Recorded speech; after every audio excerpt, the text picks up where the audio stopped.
1,000 years in the future, a colossal and gentle figure walks across the land of U, the night sword resting in one enormous hand, a quiet guardian moving over the hills like weather. And that giant, that protector of everything alive, is the same being who once wished every living thing in the universe out of existence. The monster who wanted nothing to exist now exists as a hero guarding the very life he tried to erase. That is where the Lich ends up. And tonight we are tracing the whole long road that gets him there, from a falling comet to that final towering act of mercy. Settle in, get comfortable, let your eyes go heavy, and if these slow late-night stories help you drift off, a quiet subscribe means the world to me. Welcome to Pine Hat. So let us go back to the very beginning, long before there was a hero to fear. I want to start at the very end of everything, with a giant walking across the world 1,000 years from now, because once you know who he used to be, you will never look at a single frame of this show the same way again. So picture it, the series is over, the story has run its whole length, and the camera drifts forward a full 1,000 years past everything we know. U is still there, still green, still strange, still soft and overgrown, and a little bit broken in the lovely way it always was. And across that far future landscape walks a figure, enormous, gentle, the kind of big that makes the trees look like grass and the hills look like something you could step over. He moves slowly, carefully, the way you move when you have learned that the world is fragile and you have decided to be the one who keeps it from breaking. And in his hand he carries a sword, the Night Sword, a blade that, by the time he is holding it, has already passed through some of the most important hands in the whole story. He carries it the way a protector carries a thing, not the way a conqueror carries a weapon. This is the last image the show wants to leave you with. Not a battle, not an explosion. A guardian, walking the land he loves, keeping watch over a world that has long since forgotten to be afraid of him. And here is where I have to slow down, because this is the part that changes everything. That guardian, that kind, careful, world-sized protector. He was at one point the single most dangerous thing that ever existed. I am not exaggerating for effect. I mean it as plainly as I can say it. Before he was this, he was the thing that the entire rest of the story is afraid of. The shadow under every adventure. The reason certain words get whispered instead of spoken. I am not going to say his old name yet, because the name carries weight, and I want us to earn it together rather than spend it in the first few minutes. For now, just hold the shape of it in your mind.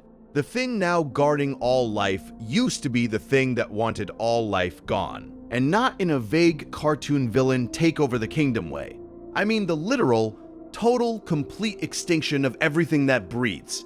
That was the whole wish. That was the entire point of him.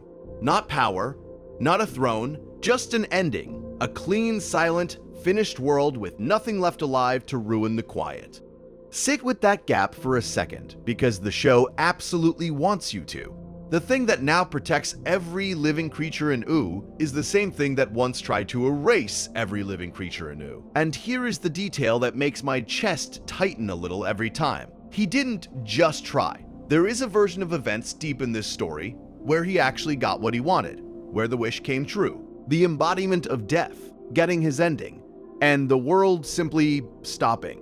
So this is not a story about a monster who threatened the world and lost. It is, at least once, a story about a monster who threatened the world and won. And we are watching the aftershock of that ripple all the way out to a giant with a sword 1,000 years later. So that is the question I keep circling, the one this whole thing is really about. Can a soul that old actually be changed? Because this is not an ordinary villain with a sad backstory and a soft spot you can find if you dig. The story is very clear that his soul predates creation itself. He is older than the world he wants to end. He existed in some sense before there was anything to exist alongside. He was built, if built is even the right word, for one single function. And that function was to end things. So when you ask whether he can be redeemed, you are asking something genuinely enormous. Can a thing that ancient, that fundamental, that purpose made for destruction, ever truly become something else? Or can you only ever cage it, hold it down, keep it dormant, and hope the lid stays on? Is that giant out there in the far future actually different now, all the way down to whatever passes for his core? Or is he just the same ancient hunger, fed and quieted, and pointed somewhere kinder for a while. The show, to its enormous credit, does not give you a cheap answer, but it gives you an answer, and it is stranger and softer than you would ever guess. Because here is the payoff I promised, and I am going to tease it rather than spend it. He was not slain. Let me say that again, because every instinct you have built up from every other story is going to fight it. The most dangerous thing that ever existed, the embodiment of death itself, the soul older than creation, was not killed, was not sealed forever in a tomb, was not blasted out of existence by a hero with a glowing weapon. He was adopted. The monster became a child, a real one, small and harmless and new, with a name given to him by people who chose, somehow, to love the thing that had every reason to be feared and destroyed instead. And that child grew and grew into the giant we opened on, which means the Guardian and the monster are not two characters. They are one, the exact same soul carried all the way from the end of all life to the protection of it. Let me offer you a way to read that, and I want to be honest that this is me reading it, not the show stating it outright. Opening on the Guardian instead of the villain quietly reframes the entire arc. If we had started with the monster, this would be a story about a defeat, about good people gathering their strength and finally putting evil down. But by showing you the giant first, the way the finale does, the show reframes the whole thing as a story about transformation. Not death overcome, but death changed. And read this way, that is the emotional engine under everything that follows. The reason this story lands so much heavier than a simple fight between a hero and a horror. There is a second reading I cannot let go of either. The Night Sword in the hands of the former embodiment of death. What this suggests to me is the show making a quiet argument that the opposite of destruction is not survival. It is not simply staying alive, gritting your teeth, holding the line. The opposite of destruction is care. The same hands that could have ended everything now hold a blade only to protect. And some fans go a step further than I will, and I want to flag this as a fan reading rather than anything stated in the text. The idea that the finale deliberately mirrors the villain's own origin, that it lines up the beginning and the end on purpose, to suggest that evil and protection are really the same force just pointed in opposite directions. Nothing official confirms that. It is interpretation, a thematic echo people have noticed and fallen in love with. Not canon, but I understand completely why they reach for it. Okay, take a breath with me. You do not have to follow any of this closely. You really don't. If your eyes are already heavy and the names are starting to blur and you are not totally sure who carries which sword, that is genuinely fine. You can let all of it drift. I will hold the thread for both of us and walk you through it slow. Just let my voice carry you and let the story come to you in pieces. None of it is going anywhere. So here is where we are headed. To understand how a soul older than creation ends up a sleeping child in someone's arms, we cannot start in the future. We have to start at the very, very beginning. Before before people, before any of the candy and the kingdoms and the heroes. We have to go all the way back to a young Earth, quiet and unfinished, with something falling toward it out of the dark, and ask the only question that matters first, which is what this thing actually was when it arrived. So before there was a giant with a sword, before there was even an to protect, there was a comet. And I want to follow it down through the worst day this world ever had. Because to understand how the story ends, you have to understand the thing at the center of it, and the thing at the center of it is older than almost anything you can name. Let me say this plainly. The way I'd say it to you if you were lying there in the dark next to me, half listening. The Lich is the worst thing in this entire show. Adventure Time is full of villains, full of strange little tyrants and lonely wizards and creatures who do bad things because they're hurt or hungry or scared. The Lich is none of those. He is the apex, the top of the whole pyramid of dread, the one name that makes every other threat in feel small and survivable by comparison. When he turns up, the music changes, the colors drain, and the show stops being playful for a while. He isn't just a powerful enemy. He's meant to be the embodiment of evil itself, and more than that, the embodiment of death. Not a death, not someone's death. Death, the whole concept, given a body and a will and a single terrible wish. And here's the part that I still find hard to hold in my head, even after all this time. His soul predates creation itself. He is older than the world he wants to end. Older, in a sense, than the very idea of being alive. So where does something like that come from? Where do you even begin a story about a being that was already there before the beginning? The answer the show gives is strange and cold and beautiful, and it starts in space. His essence, the raw evil of him, arrived on Earth as something called a catalyst comet. Picture that for a second. A comet falling silent through the dark, and what it carries isn't ice or rock or the seeds of life the way comets sometimes do in the hopeful version of the story. What this one carries is evil. It comes down out of the black, and where it lands, it deposits that essence into the world. And this happens millions of years before anything we watch in the show. Millions of years before there are candy people or magic dogs or a boy named Finn. So long ago that the word ago almost stops meaning anything. Think about how much time that really is. Whole species rising and vanishing. Continents drifting apart like ice on a slow river. Oceans filling and going dry and filling again. And underneath all of it, quietly, that essence just sitting there. The evil is just there now, soaked into the planet, waiting. Sleeping, maybe. The way I hope you're starting to. Patient in a way that only something that old can be patient. Patient the way a stone is patient. The way the dark between stars is patient. And I want to sit with how unsettling that idea actually is, because the show moves past it quickly, and I don't think we should. The notion that evil isn't something that grows up out of the world, isn't something we make with our own bad choices, but something that fell from the sky and was always here, lodged in the ground like a splinter. That's a colder cosmology than you usually get in a cartoon aimed at kids. It means the worst thing imaginable isn't a mistake the world made. It's a passenger the world picked up, long before the world even knew it was alive. Now, I should be honest with you about what the show actually tells us, and what it leaves in the dark, because there's a lot it leaves in the dark. And the gaps matter. The complete mechanics of how these catalyst comets work, how a falling stone gains a sentience, how a comet ends up carrying something you could call a soul, that is never fully explained in the canon. We're never sat down and given the rules. We get the image, the comet, the deposit of evil, and then the show trusts us to feel the weight of it without a diagram. And I actually love that restraint, even when it leaves me with questions at 2 in the morning. Some things are scarier when you don't get the mechanism. You just get the result, falling toward you out of the sky.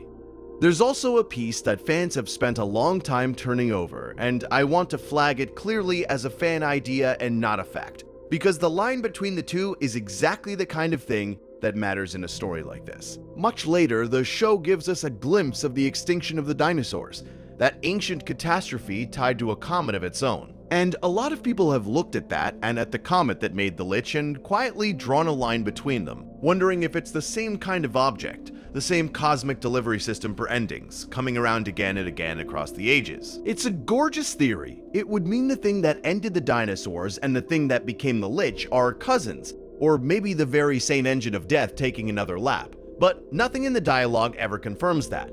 No one says it out loud. It's implied at most, and honestly, it might just be a shape our pattern-hungry brains want to see. So hold it loosely. File it under maybe, the way you'd file a half-remembered dream. If you're enjoying drifting through this with me, untangling one of the strangest characters in animation, while the night gets quieter, a subscribe genuinely helps these slow stories find the people who need them. And it means I get to keep making them for you. That's all. Back to the comet, and to the long, long wait it had to endure. Because here's the thing about that evil essence sitting in the earth for millions of years.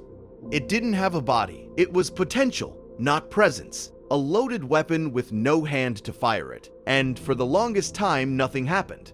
The world went on. Life crawled and grew and got complicated, and eventually got clever. Clever enough to build cities and machines, and in the end, clever enough to build the thing that would finally give that ancient evil a way in. Which brings us to the worst day this world ever had. The day humanity, in all its brilliance, handed death the doorway it had been waiting for. The Mushroom War. If you know Adventure Time at all, you know that phrase hangs over everything. The apocalypse that turned our world into the catastrophe that's already happened before the show even starts, so that the whole bright candy landscape is really built on top of a grave. And near the end of that war, a weapon went off. Not an ordinary bomb. A mutagenic doomsday weapon, the mushroom bomb, something engineered to do more than destroy, something built to twist and warp and rewrite the living things it touched.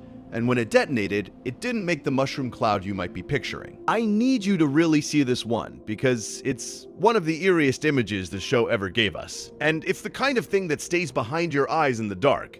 The cloud that rose up wasn't smoke and fire. It was faces, a towering column of green, screaming faces, packed together, mouths open, howling, rising, and boiling up into the sky. Picture it slowly, the way you'd watch something terrible from very far away, too far to do anything but look. The stalk of it climbing, widening, blooming out at the top into that awful familiar shape. And as it climbs, you start to see that the surface isn't churning ash at all. Its features, brows and open mouths and hollow eyes, hundreds of them, thousands, sliding over one another as the cloud swells. Imagine the worst moment of a civilization rendered not as an explosion, but as a chorus of agony given a shape. Every face a soul caught mid-cry, all of them green and luminous and wrong. That's what went up over the world at the end. A mushroom cloud made entirely of howling faces, rising in total silence in my memory of it. Though it must have been the loudest thing that ever happened. And I find that almost unbearably sad, that the show chose to draw the end of everything not as destruction, but as voices, as if the planet itself cried out, all at once, with one terrible green throat, and then went quiet for 1,000 years. And in the aftermath of that detonation, in the mutagenic waste it left behind, the Lich finally came into physical being. The essence that had waited in the earth for millions of years found its moment. It possessed a person, someone who had been submerged in that mutagenic waste, someone unlucky enough to be in the wrong poisoned place at the wrong dying moment of the world. And in that fusion, the ancient evil and the ruined body, the Lich was born into flesh. Read this way, the timing is the whole point. He doesn't arrive randomly, he arrives at the exact instant humanity finishes destroying itself. The bomb opens the door, the waste becomes the cradle, and death walks through with a face at last. Which leads me to an interpretation I can't shake, and I'll mark it clearly as my reading and not gospel. Rooting the Lich in the Mushroom War ties humanity's self-destruction directly to the birth of cosmic death. What this suggests is that he isn't separate from the apocalypse, he is the apocalypse. Given a face, the consequence of all that cleverness and cruelty, condensed and made to stand up and walk. The comet may have delivered the essence millions of years early, but it took us, took people, took a war to actually give it a body. We built the bomb, we made the waste. In a sense, the show implies we finished the job the comet started. That's a heavy thing to put under a kid's cartoon, and yet there it sits. Now let me tell you what he wanted with that body, because this is where he becomes genuinely frightening to me. More frightening than any monster with a bigger sword or a louder roar. The Lich's goal, his single goal across the entire series, is the extinction of all life, not power. Sit with how strange that is. He doesn't want a throne. He doesn't want worship, or wealth, or a kingdom to rule over, or to be feared by trembling subjects. All of those wants need other people to keep existing, need an audience, need a world to lord over. He wants none of it. He wants the lights out. Every living thing, everywhere, gone. Silence. An empty, finished universe with nothing left in it to die because nothing's left at all. And here's why that lands so much harder than an ordinary villain, and again, this is me reading it, not the show stating it. A tyrant you can bargain with. A conqueror wants something. And as long as someone wants something, there's a conversation to be had, a deal to strike, a corner of the board they'd rather keep. You can find the thing they're afraid to lose and hold it, and suddenly you have leverage. You have a way through. But a being who wants only extinction has nothing you can offer him, because the only thing he wants is for there to be nothing. There's no possession to threaten, no future he's protecting, no soft spot to press. You can't negotiate with that. You can't buy him off or appeal to his pride or promise him a better deal, because the deal is the end of everything, including the table you'd negotiate at, including you, including the words coming out of your mouth. He doesn't want to win the game. He wants the board cleared, wiped, every piece swept off and the box closed and put away forever. And there is no move that satisfies that, except the last one. That's the kind of enemy that should keep you up at night, except, of course, I'm trying to do the opposite to you right now.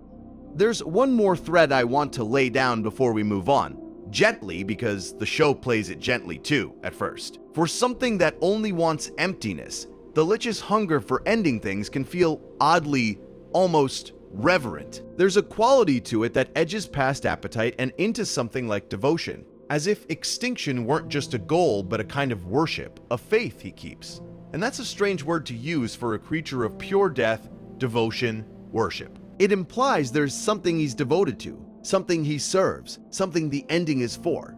I'm not going to tell you what that is tonight. We'll get there, I promise, and when we do, it'll reframe a lot of this. For now, just tuck the feeling away that his appetite for the void has the shape of prayer.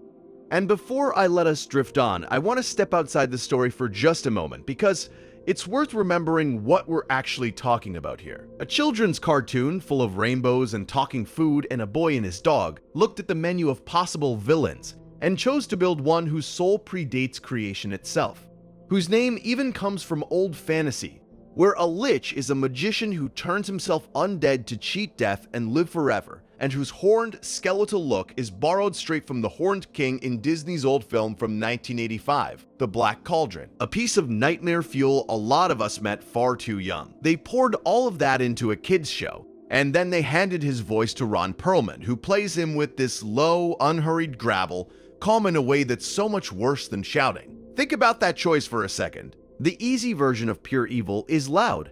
It screams, it threatens, it chews the scenery. Perlman does the opposite. Every line comes out slow and level and almost gentle, like cold water moving under ice. And that's exactly what makes the skin crawl, because calm means certain, and certain means he already knows how it ends. He never rushes. Death is patient, remember? He's waited millions of years inside the ground for a body. He can afford to speak slowly. He's in no hurry, and that's the most chilling thing about him, that somewhere underneath the dread he is genuinely, endlessly patient, the way only a thing that knows it cannot lose can be. But possessing a body and being unleashed on the world are two different things, and the strange, almost accidental chain of events that actually let him loose, the hero who fought him, the amber that held him, and a snail of all things, is where we're headed next. The first time anyone beat him, it took a legendary hero and a prison of amber. So let me tell you about the man who managed it, and the tiny, slimy accident that undid all of it. We do not meet the Lich the way you might expect, in some grand opening battle with trumpets and a great clash of armies. We meet him sideways, in a story someone else is telling. His first appearance comes in an early episode called His Hero back in season 1, and even there he is barely on screen. He is a memory. He is a thing that already happened, because by the time Finn and Jake come along, the Lich is not a present danger but a legend. The kind of legend you tell to explain how the world's greatest hero earned his name. And that hero is Billy. Now I want you to picture Billy the way the show first gives him to us, because the contrast matters. Billy is the warrior every kid in Ooh grows up worshipping. He is huge and blue and impossibly strong, the slayer of monsters, the protector of the innocent, the one who did the things that the songs are about. He is the poster on the wall. He is the name you shout when you are pretending to be brave. To a kid like Finn, who wants more than anything in the world to be a real hero, Billy is not just a person, he is the whole shape of what a hero is supposed to look like. And the single greatest thing Billy ever did, the deed that sits at the very top of his legend, the story that earned him every statue and every song, is that he defeated the Lich. He is, quite literally, the man who beat death. Think about what a sentence that is. Sit with how heavy that is for a second.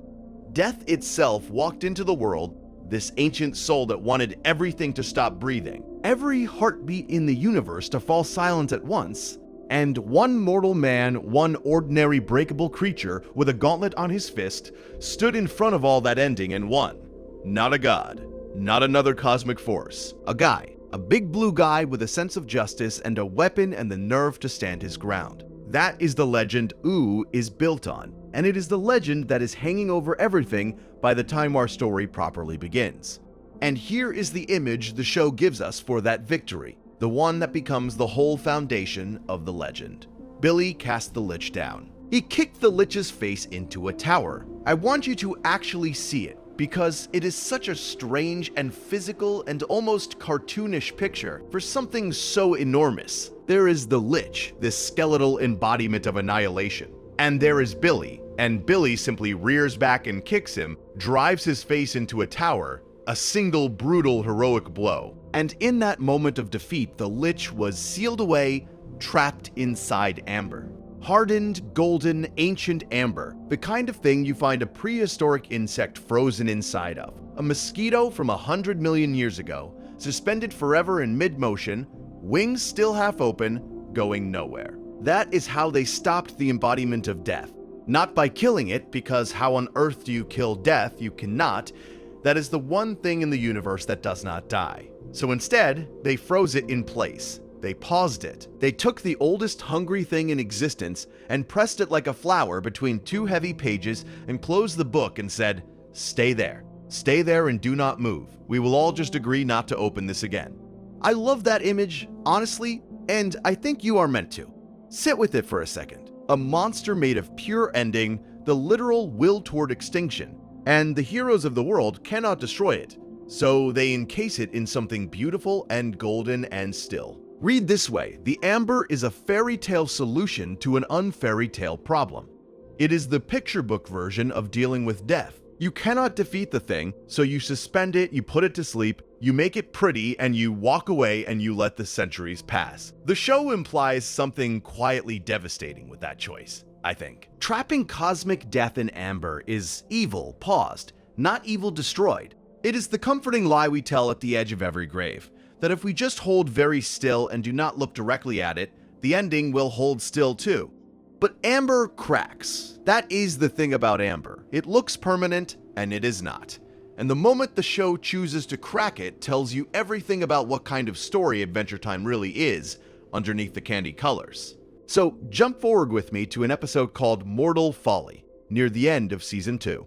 This is the eruption. This is the Lich's first real physical appearance in the main timeline, his first proper entrance as a present threat instead of an old story, and you would expect, given everything, that his return would be enormous.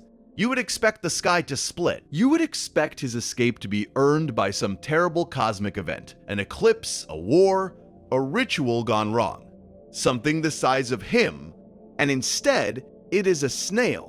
I need you to really feel how small that is, because the smallness is the entire point. The most dangerous being in the universe, this soul older than creation, this thing that a legendary hero could only contain and never destroy, gets loose because a snail crawls up to his amber prison. Picture it. Picture this golden tomb that has held death asleep for who knows how long, this sacred, terrible relic. And picture a little snail inching toward it, slow and soft and utterly unremarkable. A snail carrying the Lich's influence reaches the amber and cracks it, and that crack is all it takes. One small fracture running through the gold. The seal fails, the flower unpresses. Death wakes up and stretches and remembers what it wanted. And the thing that woke it, the key that turned in the lock, was a tiny background creature. The kind of thing you would never look at twice. The kind of thing that is always just there in the corner of the frame, leaving its little glistening trail and bothering no one. Here is the part that makes me grin every time, and it is a dark little grin. Freeing the universe ender by way of a snail is the show's whole comedy thesis stated out loud. What this suggests is that catastrophe does not arrive the way we brace for it. It does not come marching with banners. It rides in on the smallest, most ignorable thing in the room. The snail is beneath notice, and that is exactly why it is the one that ends the world's peace. You spend 1,000 years guarding against the monster, and the monster never has to lift a finger, because something tiny and slow and stupid does the job for him by accident. And let me just say, as someone who has watched this show probably too many times, the first time you realize it was the snail, it reframes everything you have already seen. Anyway, let me get back to the amber and what breaks alongside it. Because the Lich getting free is not the only thing that happens in Mortal Folly. This is also where Finn inherits the legend directly, and then watches a piece of it shatter. Remember that Billy beat the Lich, and remember that he did it with something on his fist. That something is the gauntlet of the hero. It is one of the few things in all of existence that the Lich is genuinely weak against. A real chink in the armor of death itself. A weapon forged or earned by the one man who ever won. And it passes to Finn. The boy hero takes up the dead legend's weapon to fight the dead legend's enemy, which is exactly the kind of inheritance this show loves. The young one carrying the old one's burden, whether he is ready or not. But the gauntlet of the hero is destroyed in that same episode. The one reliable weakness, the proven tool, the thing that worked the first time, gone. And I think that is a deliberate cruelty on the writer's part. They let Finn hold the answer for about 5 minutes and then they take it away. Because the whole point of the Lich is that there is no clean answer, no reusable trick, no gauntlet you can just put on again. The first hero's solution does not transfer. Finn does not get to win the way Billy won. He is going to have to find his own way through, and it is not going to look like a fist in a magic glove. Hold on to that because it matters enormously later. Now back to the snail, because the snail does not leave. This is one of those quiet little loops that the show plants and then just lets run in the background for years. That possessed snail survives. The body of the Lich can be sealed, beaten, burned away, scattered. And the snail keeps crawling. And fans have spent a long time tracking it. Here I want to be careful and honest with you, because there is canon and there is the lovely thing that fans built on top of canon. What is genuinely established is that a possessed snail freed him. What fans have theorized, and what nothing official ever quite confirms, is that the same little snail keeps showing up in the corners of episodes all across the series, waving, slithering past, tucked into crowd scenes, and that those appearances are a hidden tracker, a breadcrumb trail marking wherever the Lich's influence still lingers. That is a fan reading. It is a beautiful one, and people have cataloged these cameos obsessively, but it is a fan observation, not a stated rule the show ever hands you. Treat it as the audience finding a pattern and falling in love with it, which is its own kind of true.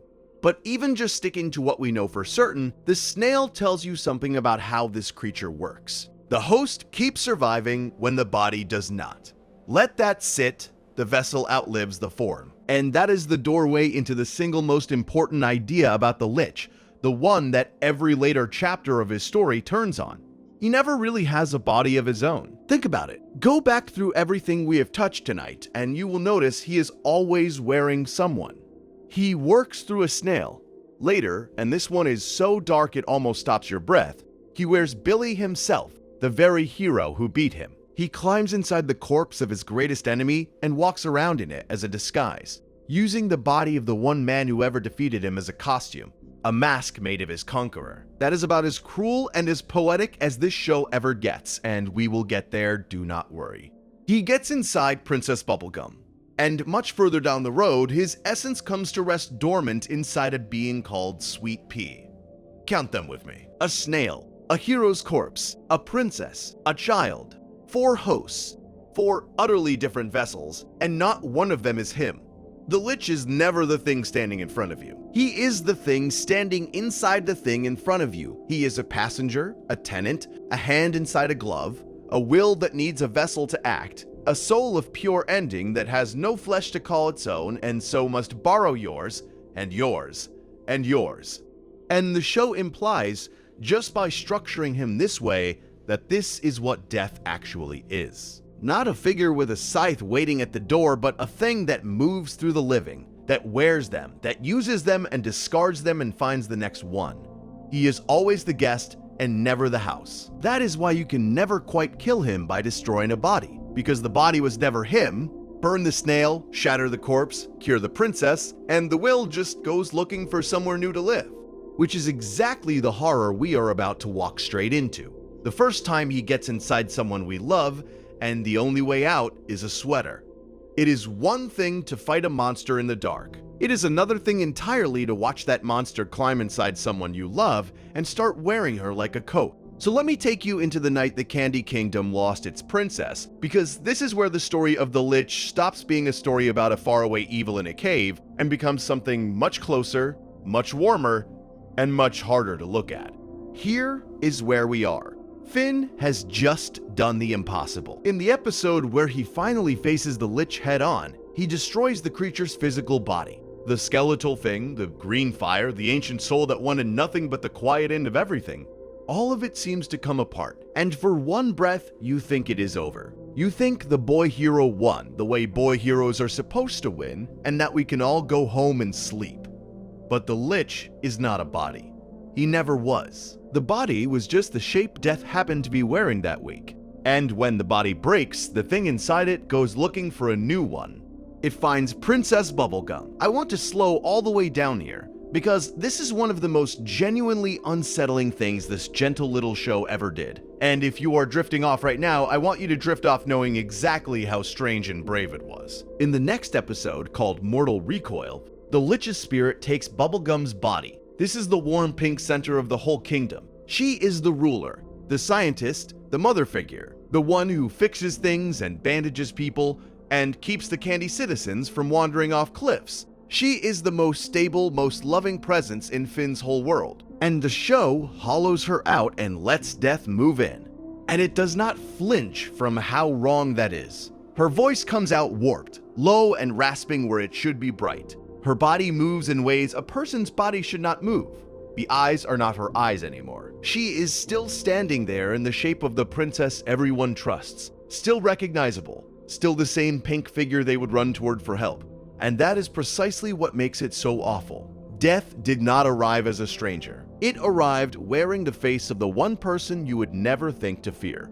I will be honest with you, the first time you really sit with that idea, it lands in a tender childhood part of you that most cartoons never even knock on. Because the oldest fear a kid has is not the monster under the bed. It is the moment the safe grown-up turns and is suddenly not safe. When the warm voice goes cold and wrong. When the person who is supposed to protect you looks at you like prey. Read this way, the show did something quietly profound. It took the embodiment of death, the oldest and largest evil it had, and it did not put that evil somewhere far off. It put it inside the kingdom's mother. The threat stopped being a thing in a cave and became a loved one turned hostile, and that is a far more childhood real kind of fear than any skeleton in any dungeon. What this suggests is that the worst thing Death can do is not take a life from across the room. It is to take the people we trust and turn them against us from the inside.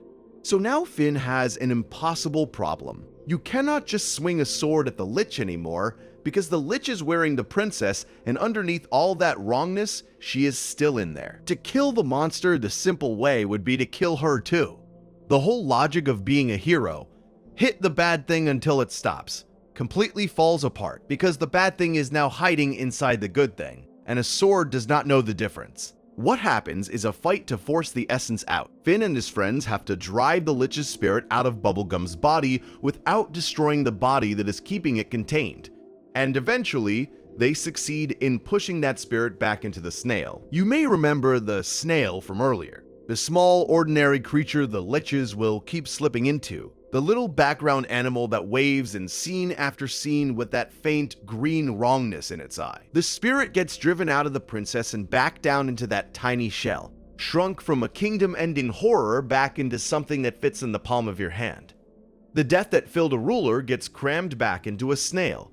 And I should be careful and honest with you about one detail, because this is a sleep video and I would rather you drift off on the truth than on something tidy.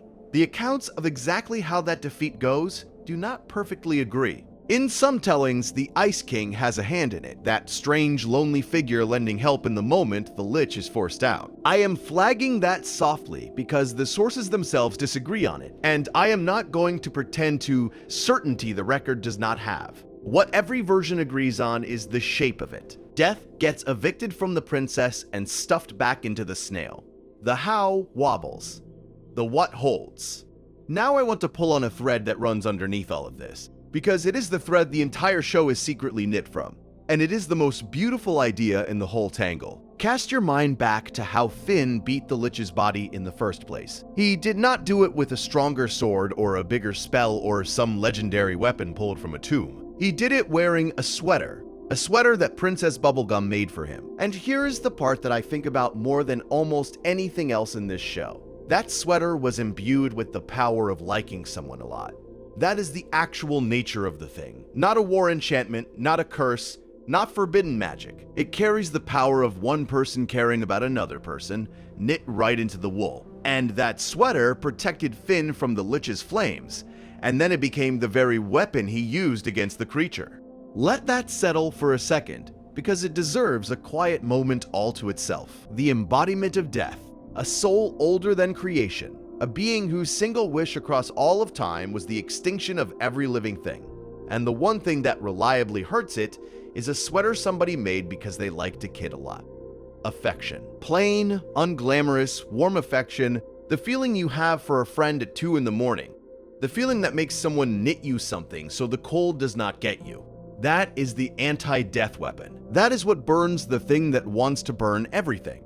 And I want to gently say what I think the show is doing there, marked clearly as my reading and not as fact. A sweater powered by liking someone a lot, set up as the one true weapon against death itself, is the entire moral of Adventure Time compressed down into a single object you could fold and put in a drawer. The show implies again and again in 100 small ways that connection is the only thing entropy cannot burn through.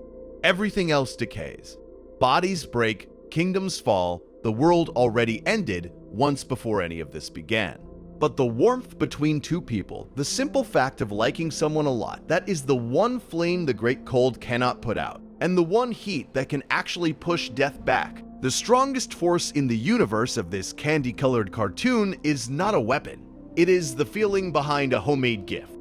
If a thought like that is the reason you find yourself coming back to these long, quiet videos at night, the slow ones that sit with the soft, sad ideas under the bright surface, then it would mean a great deal if you tapped subscribe before you drift off, just so the next one finds its way to you. That is all. Now let me take you back into the dark, because we still have to talk about what death can actually do. I think it helps to lay out his powers, calmly and clearly, the way you might name the shapes in a dark room so they stop frightening you. Because part of what makes the Lich feel so total is that he is not strong in one way. He is strong in every way at once. He summons a green, flame-like energy, that sickly emerald light you learn to dread the instant it flickers on screen. He is pyrokinetic, bending fire to his will. He carries an aura of death and rot around him like a weather system, so that life simply withers in his presence, the way frost creeps across a window. He breathes a black gas that sucks the life out of whatever it touches, a literal exhalation of ending. He has mind control and telepathy, so he can reach into a head and turn the person inside it into a puppet, which is exactly the horror we just watched him pull on the princess. He has a command, the single word stop, and when he speaks it, he drags his victims onto a night plane, a dim and dreadful elsewhere that is not quite our world. He can possess, he can practice necromancy, the raising of the dead, and he can fly. Put all of that into one ancient soul and you understand why a single skeletal creature feels less like an enemy and more like an ending wearing a face. But, and this is the thread I want you to carry into sleep with you, he is not without weakness, and his weakness is the strangest and most tender thing about him. The record is clear on one piece of it. The Lich cannot control the minds of those wearing certain magical things. Magical jewelry, specifically, shields the mind from his reach, which is why all that overwhelming telepathic force can suddenly find nothing to grab onto. Death, for all its power, hits the right small charm and simply slides off. And alongside that hard fact sits the softer pattern we have already watched play out, the rule the show keeps quietly returning to. Warmth burns him. The thing made from liking someone a lot is the thing that pushes him back. So the great cold, the entropy that wants the whole candy world dark and still, turns out to have two cracks in it, and both of them are about love. One is a charm you wear that says his mind magic cannot have you. The other is the heat of caring about someone knit into a sweater that his flames cannot get through. He is the most powerful thing in the story, and he is undone, again and again, by the smallest and warmest things in it. Hold on to that, because the next stretch of his story is the cruelest turn of all. Death has been beaten back into the snail, evicted from the princess, burned by affection, and locked out by a charm. But the Lich is patient in a way only something older than the world can be, and the next time he moves, he will not come as a monster at all. He will come wearing the kindest, most beloved hero this land ever had, and he will use that disguise to talk his way into a room where wishes come true, kill the one who guards it, and finally speak aloud the wish that ends all life. Before we go to that room where wishes come true, I want to stay with that one idea a little longer. The idea that he wears people, because once you really notice it, you cannot stop noticing it, and it changes how you watch every single thing the show ever made. The Lich does not have a body. He has bodies, plural, a long, quiet wardrobe of them, and he puts them on and takes them off the way you and I change our clothes. He was a skeleton in a cave. He was the princess for one awful stretch, and underneath both of those, smaller and stranger and far easier to miss, there is a snail. Let me tell you about the snail, because if you have watched this show your whole life and never had this pointed out to you, you are about to lose a little sleep, and I am almost sorry for it. There is a small white snail hidden in nearly every episode of Adventure Time. Almost every single one. It sits somewhere in the corner of a shot, on a windowsill in the grass, tucked into the back of a crowd, and it lifts one little eye stalk and it waves. Right at the camera, right at the viewer, a tiny friendly hello buried in the background of a scene that is usually about something else entirely. The show's creator, Pendleton Ward, put it there on purpose, as a kind of game, something you could freeze frame and hunt for. A secret handshake between the show and the people paying close attention. And for a while, that is all it is. A cute little Easter egg. A wave. Here is the part that turns the wave cold. In the episode called Mortal Folly, the Lich, still sealed in his amber prison, reaches out and takes the snail. He mind controls that tiny harmless thing, and he uses it to break himself free, smashing the amber while Finn and Jake are not looking. The smallest creature in the world becomes the hand that lets out the largest evil in it. And then at the very end of Mortal Recoil, after the princess has been saved and everyone is celebrating and the danger is supposed to be over, the camera finds the snail again. It is on a ledge. It is waving, but its eyes have gone dark and sunken, and they are full of that green deadlight you have learned to fear. And the wave is not friendly anymore. It is stiff. It is wrong. It is the Lich looking right down the lens at you, letting you know he is still here. Both of those episodes aired on the same day, back in season 2. And I will be honest and tell you the sources squabble a little over the exact episode numbers, the way they do. So I will not pin you to one. The thing that matters is not the number. The thing that matters is the wave. Because here is what the records agree on, and it is the detail that genuinely unsettles me. From that point on, the snail keeps showing up. Season 3, Season 4, on and on, in nearly every episode, the way it always did. Except now, if you look closely, its eyes are still green. Its little face is still wrong. The friendly background gag never goes back to being friendly. Death just keeps waving from the corner of the frame, episode after episode after episode, in the middle of birthday parties and dungeon crawls and tender little love stories. And almost nobody in the audience ever looks straight at it. I have to sit back from that one for a second. Sorry, it is just genuinely a lot when it lands.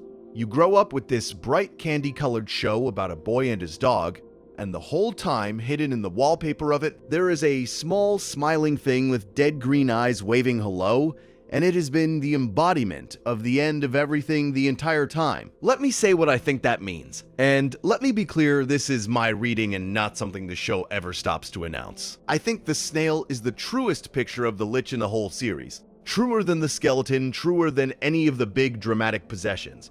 Because what it tells you is that death is not an event that arrives. Death is a presence that is already here. It is in the room with you right now. In the corner, in the background, in the smallest and most overlookable thing. And it is not lunging at you, it is just there, patient, quiet, waving. The show hid its Grim Reaper inside its gentlest running joke. And by doing that, it said something that no monologue could. The end of all things is not far away in a cave. It is the little guy in the back of the shot you stopped noticing years ago. He has been waving the whole time. You just thought he was being friendly. And this is the pattern, this is the through line under all of it. The Lich does not announce himself. He inhabits, he gets inside the things you trust and the things you ignore, and he speaks through them. He spoke through the body of the princess, the warm pink center of the kingdom, in that low warped voice that was not hers. He speaks through the snail in the only language a snail has, a wave. And he is about to speak through the most beloved hero this land ever produced, climbing into a dead idol and using that trusted voice to give a child his instructions. It is always the same move. Find a vessel the world has already decided is safe. The mother. the mascot, the legend. Hollow it out and let the love people feel for that shape carry the poison right past their guard. He never breaks the door down. He gets invited in every time, wearing a face you were glad to see. There is something almost humble about it in a horrible way, and I mean that. Most great evils in stories want to be enormous. They want the towering form, the throne, the army, the moment everyone looks up and screams. The Lich can do enormous. We have seen it. But his real talent, the thing that makes him the scariest figure this whole gentle show ever drew, is that he can also do small. He can be a snail. He can fit in the palm of your hand and ride along in a backpack and wave at the children watching at home. He can make himself so tiny and so familiar that you file him under harmless and never check again. The embodiment of the death of the universe, content to spend years as a background gag. Because being overlooked is just another way of being everywhere. I think that is the quiet thesis the show keeps whispering through him. You cannot point to where death is, and aim, and fire, because it is not in one place. It is distributed.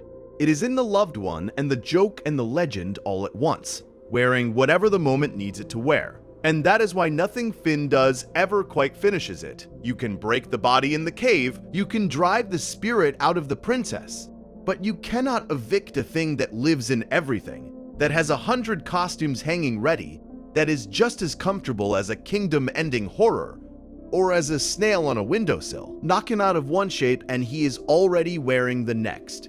Which is exactly what he does. He picks the cruelest shape left to him, the one body that would let him walk all the way to the controls of reality, and speak his wish out loud, and he puts it on, and on the night he wears it, for one held and terrible breath, death finally gets everything it ever wanted. Now we reach the part I find hardest to say out loud, the night the bad guy actually won. Because he did win, completely, and to undo it, Finn had to wish away a piece of his own world. I have circled this stretch of the story for years, and I still get a little quiet when I get to it, so stay with me, and if your eyes are closing already, let them. You do not need to hold any of these names. I will carry them for you. So pull yourself out of the princess and the sweater for a moment, because the Lich does not stay caged for long, and when he comes back wearing the worst possible thing he could choose to wear. Remember Billy. Remember the huge blue hero every kid in Ooo grew up worshipping, the warrior whose whole legend is built on one single deed, that he was the man who beat death. Hold that, because the show is about to do something genuinely cruel with it, and I want you to really feel the warmth of Billy before the cold of what happens to it, because the cruelty only works if you loved him first.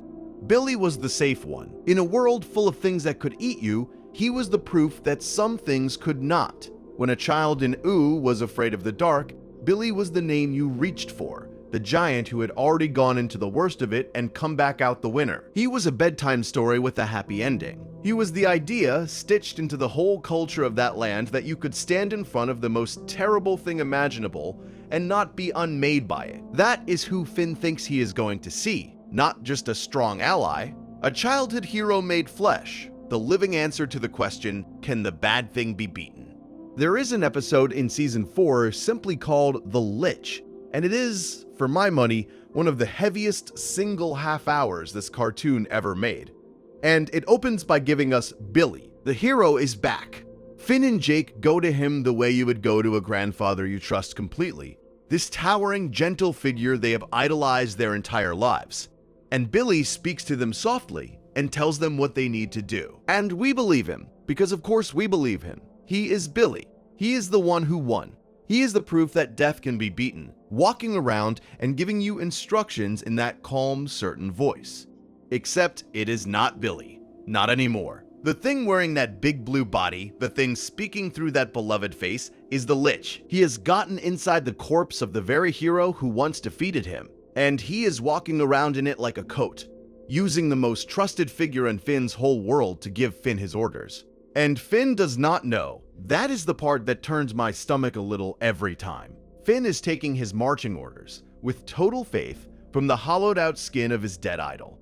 Let me offer this as my own reading, not as something the show stops to spell out for you. Forcing the hero to take orders from the skin of his own dead mentor is the Lich and is most thematically vicious, and it is worse than any monster form he ever takes. Because he is not just corrupting a body here, he is corrupting trust. He is corrupting memory. He takes the one figure, who represented the idea that death can be stood up to and beaten, and he hollows that figure out and puppets it, so that the symbol of beating death becomes the disguise death wears to win. Read this way, that is the whole horror of him distilled. He does not just kill the hero. He keeps the hero around as a mask, and he uses the love you still feel for that hero against you. The thing you trusted most becomes the hand that leads you to the edge. And here's the genuinely chilling craft of it, the long con underneath. This was not improvised. The Lich had been setting this trap for a long while, and to see how patient he is, you have to back up to an earlier episode, Season 4, again, called In Your Footsteps. Now this one seems small when you first watch it. It seems almost like a little side story, the kind of gentle, low-stakes half-hour this show drops in between the big ones to let you breathe. There is a bear, just a bear hanging around Finn and Jake's treehouse, a bit odd, a bit too interested in their things, following Finn around, copying him, wanting to be near him. And you do not think much of it at the time. You are not supposed to.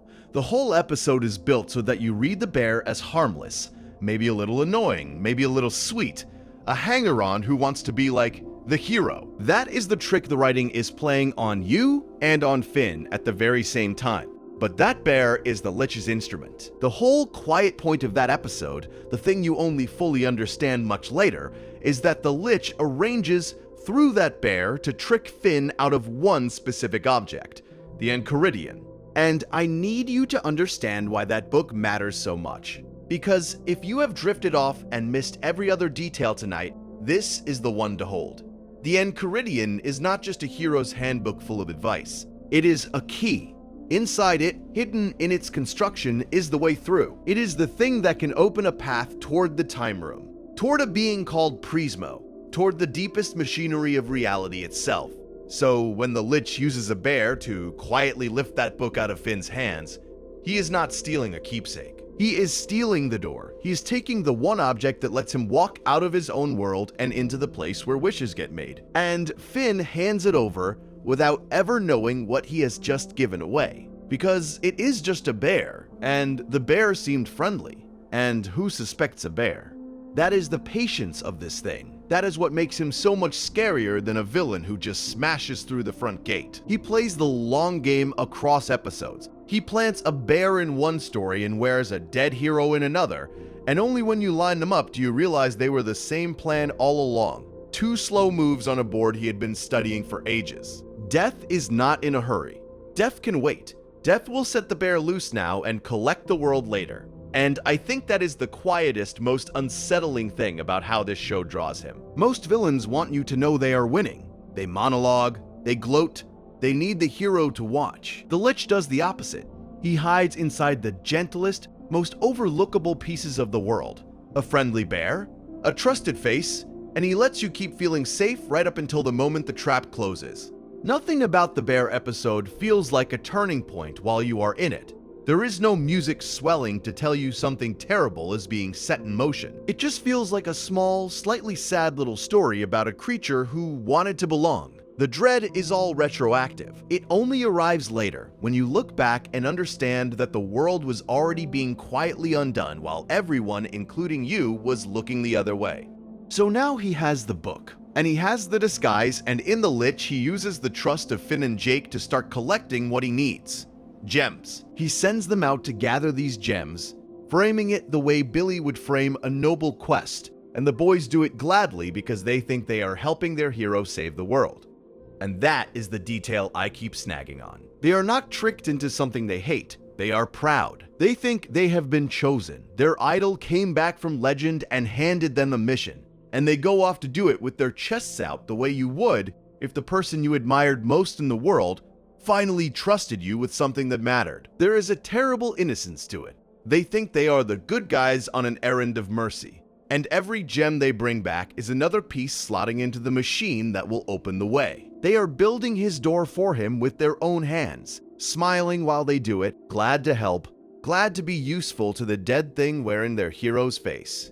And the gems open a portal. The way through cracks open at last, The path the Enchiridion was always meant to unlock, and it leads exactly where he wanted to go. Out past the edges of the ordinary world. Out past Ooh entirely. Past the candy and the kingdoms and everything we think of as the map. Toward the multiverse, toward the room where reality is administered. Toward Prismo, the wish granter. Let me tell you about Prismo for a second, because you need to feel what he is before you feel what gets done to him. Prismo is the one who grants wishes, not in a small way, in the largest way there is. He is the entity who can reach into the structure of what is real and rewrite it, who can take a sentence spoken out loud and make it true across all of existence. He is, functionally, the closest thing this story has to a hand on the controls of everything. If reality is a machine, he is the one standing at the panel. Whatever you ask him for, within the rules of how his wishes work, simply becomes the case. The walls of the universe bend to a sentence in that room. So you can already feel, can't you, exactly why the embodiment of death has spent all this patience, all these episodes, all this scheming through bears and corpses to reach precisely this spot? This is the one place in all of existence where the thing he has wanted since before the world began could actually be spoken into being. He is not breaking into a vault. He is walking up to the controls of everything that lives. And the Lich kills him. I want to let that sit in the dark for a moment, because of how fast it happens and how much it costs. The Wish Granter, the keeper of the controls, the being who can reshape reality, is simply killed by the Lich. And then the Lich, standing in that room with the machinery of the universe laid bare in front of him, makes his wish. The only wish he has ever wanted, the one thing he was built for, the thing his soul has been reaching toward since before there was a world to reach into. He wishes for the extinction of all life. And it works. I need you to hear how quiet that sentence is, and how enormous. It works. Not partially. Not almost. The wish is granted, the way Prismo's wishes are always granted, completely and across everything. And the world empties out. Everything that breathed, everything that grew, every candy person and princess and creature and friend, all of it, simply gone. Wiped clean out of being. The only two left standing in the ruin of it are Finn and Jake, spared by a technicality, two small figures alone in a universe that has been switched off around them. Stay in that dark with me for just a breath, because the show does, and because it is the whole hinge of everything we are tracing tonight. For one held moment, the villain achieved his entire purpose. Think about how rare that is in any story you have ever been told. The bad guy does not lose at the last second. The hero does not arrive in time.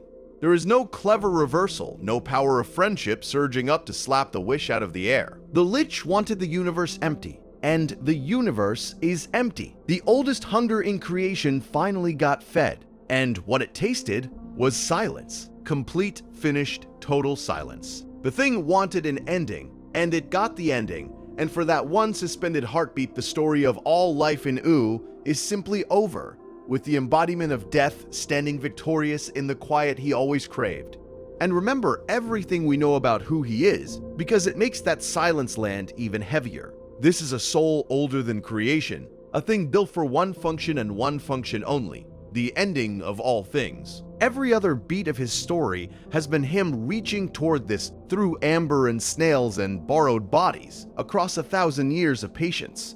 This is not a side goal. This is not part of some larger plan to rule or to own. The emptiness is the whole point of him. So when the world goes quiet, it is not a tragedy from his side of it. From his side, it is peace. It is rest. It is the only thing he ever wanted finally arriving. That is the part that genuinely unsettles me, if I sit with it long enough. For one held breath, the most ancient will in the universe was, in its own terrible way, content. The hunger had nothing left to hunger for, and a still, empty, finished world is exactly the picture he had been carrying since before there was a world to ruin. And honestly, the first time I watched this land, I had to pause it. I genuinely did. I just sat there, because a kid's cartoon does not usually let the villain actually win the whole thing, and Adventure Time looked me dead in the eye and let him. Anyway, let me pull us back because Finn is still standing. And Finn still has one move left. Before I tell you what he does, can I just say one quiet thing to you, since you have stayed with me through the hardest stretch of this whole story? If these slow, late-night walks through the sad and strange corners of Ooh are the thing that finally lets your shoulders drop at the end of a long day, it would genuinely mean a lot to me if you stuck around for more of them. No pressure at all. Just me, hoping you sleep well, and that I get to keep telling you these. Okay, back to Finn, alone in the empty universe with one wish left to spend. Because here's the thing about that room. The wish granter is dead, but the wishing is not necessarily finished, and Finn somehow gets the chance to wish back, to answer the Lich's wish with one of his own. And think about the impossible position he is in. How do you undo the total extinction of everything? What do you even ask for? You cannot just wish the people back one by one. You cannot outmuscle a thing that already won. So Finn reaches for the only counter that could possibly work, and it is a heartbreaking one. He does not wish the victims back to life. He wishes that the cause had never happened at all. He wishes that the Lich had never existed. And reality, obedient as ever, gives him exactly that. It reaches back to the root and pulls the Lich out of the story, all the way back, as if he had never arrived, never fallen toward the earth, never been. And because you cannot remove a thread that old from the weave of the world without the whole pattern changing, a new world unspools in its place, a different timeline entirely. Pull one ancient thread, and the entire tapestry reweaves itself into a picture you have never seen. The one fans call Farm World, the one we step into across 2 episodes, Finn the human and Jake the dog. And I have to be a little careful and a little soft here, because the records actually disagree about exactly when these episodes belong in the run, and you will see different dates attached to them depending on where you look. So I am not going to nail it to one specific day on the calendar. The point is not the date. The point is the world. It is a quieter, stranger, more washed out version of everything. An Earth without the magic catastrophe that made Ooh, an Earth where Finn is just a human boy and Jake is just a little dog, and none of the candy-colored wonder ever happened, because the thing whose existence helped shape all of it was wished clean away. And there is a real sorrow in how that world looks. It is grayer, plainer, the colors are turned down. It is recognizably our kind of world, a farm, a family, hard ordinary work. And there is none of the impossible magic that made Ooh feel like a dream you did not want to wake up from. Finn looked at a world the Lich had emptied, and to save it, he had to trade it for a world the Lich was never in. He had to wish away his own home to undo the ending. Sit with the size of that for a second. The home he was fighting for, the candy and the friends and the whole strange, wonderful place, the only world he had ever known. He does not get it back. To beat the ending, he has to give up the very thing the ending threatened. That is the cost. He did not win it back. He swapped it for something else and lost the original forever. And the only mercy in it is that he does not fully understand in the moment everything he has just signed away. And now here is the part that I think is the most important idea in this entire passage. The caveat that turns the whole thing from a sad victory into something genuinely frightening. And it pays off a loop the show has been running quietly the whole time. You would think that wishing the Lich out of existence would be the end of him. The cleanest possible solution. He is not killed, he is unmade, retroactively deleted from the timeline, scrubbed out at the root. How could anything be more final than never having been? And yet, in that farm world, in that timeline built specifically to be a world without him, he comes back anyway. Farm World Jake, that ordinary little dog, gets exposed to mutagenic waste, and out of that exposure, the Lich reforms. The Farm World Lich, he grows back into being inside the very reality that was created to exclude him. Let me say what I think that means, and let me be clear that this is me reading it rather than the show announcing it. The fact that wishing him away only spawns another version of him argues that he is not a creature at all. He is entropy. He is a law of the place. You can relocate death, you can change its costume, you can erase one single instance of it right down to the root, and the universe will simply regenerate it somewhere else, because the universe apparently cannot run without it. Read this way, that is the most chilling sentence in the whole story. You cannot wish him out of being. He is not a fluke that happened to occur and could just as easily not have. He is a rule. Take him out of one timeline and the next timeline grows its own. The way a field grows weeds no matter how clean you leave the soil.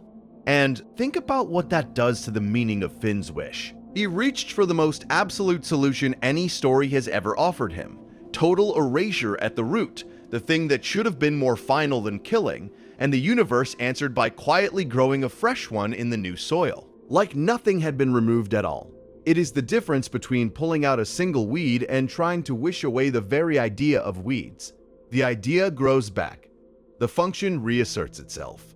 Finn did not destroy death. He just proved that death does not need any particular body or any particular world to keep coming back. Hollow out the hero, possess the princess, infect the dog in a world that was supposed to be safe from him, it does not matter. He always finds the next vessel. He always finds the next door. The shape changes and the thing underneath does not.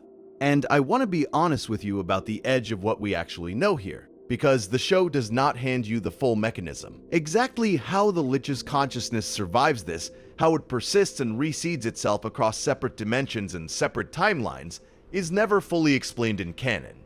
We see that it happens. We watch him reform in a world he was wished out of. But the precise rule underneath it, the how of a soul that propagates through realities like that, the show leaves in the dark.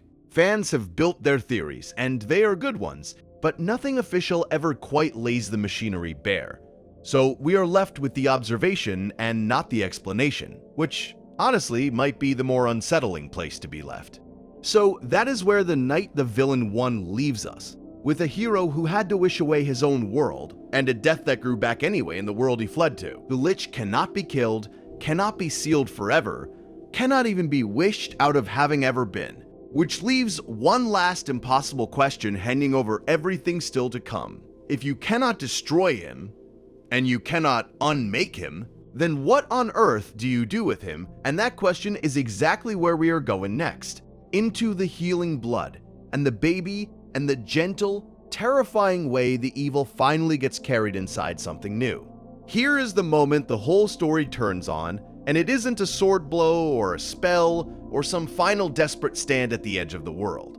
It's a splash of healing blood, and a question I cannot stop turning over no matter how many times I watch this. Do you destroy evil, or do you simply raise it better? Sit with that one for a second, because everything that comes after asks you to choose an answer, and the show itself never quite does. Let me back up to where it leaves him, because the fall is quick and it is brutal. After everything, after the wearing and the killing, and that one terrible wish, the Lich gets undone in a way that feels almost careless. In Wake Up, which is the very first episode of Season 6 and aired back in April of 2014, the embodiment of death does the thing he has been building toward for the entire series. He kills Prismo's physical body, and then, almost immediately, the universe stops treating him like a god and starts treating him like a criminal. He gets taken to the Citadel as a prisoner. Think about that for a moment. This is the oldest hatred in creation, a soul that predates the planet, a being whose single wish was the quiet end of everything that breathes. And he ends up cuffed and hauled off like a thug who knocked over a candy store. There is something almost funny about it, except it isn't funny at all, because the thing about the Citadel is that it's a prison for cosmic criminals, and the Lich finally belongs somewhere. He has a category now. He's a defendant. And here's the part that gets me. For most of this series, the Lich has been the one thing nothing could hold. He slips between bodies, he survives being frozen, being burned, being scattered. Every container that's ever been built for him has cracked. And now, for the first time, something has caught him. The Citadel has him. He's a prisoner. So you'd think, watching this for the first time, that the climax is coming, that the moment he gets loose, it's going to be the biggest fight the show has ever staged. Because how else do you put down death itself?